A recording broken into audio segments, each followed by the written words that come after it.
we are very grateful with the DOH for initiating and giving us in recognizing na dapat kilanan ang men's health program. No? As mentioned ni Dr. na actually doon naubos, doon nakuha niya naman ang importance. But it is really true that when we say the responsibility of men is daw ara bala nga mamambay kita, provide lang sila finances, they just bring food para sa balay, but otherwise wala na.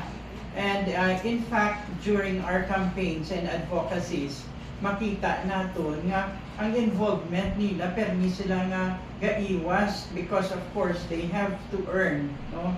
Magla na makuha pa sila, mabiyahe pa sila, kailangan kundiin pa sila makadto to sell goods at mga kanino to look for sa finances siguro nila.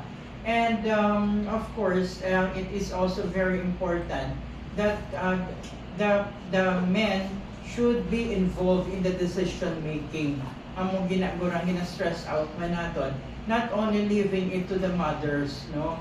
So amo na now and every time we do our general assemblies, we do our pulong-pulong sa barangay, we really also giving emphasis on the men, no?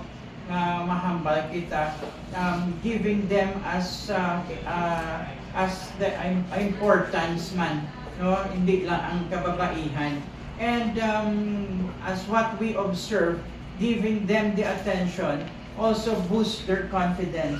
And for them to realize nga ay sakto gali, no, Mamba said we have to be responsible even sambata sa relationship lang sa family. Kay Mamba kita kung permi ka lang niya late or permi ka lang huli gabi without even doing your bonding sa kabataan, mula indid lang ang atmosphere at home, no? So amo na gani ang balta, it is quite challenging because of the behavior of men nga mambal na siya taga dala lang kuya food, taga provide lang ako sa finance sa balay, but also for them to realize that they should be involved, no?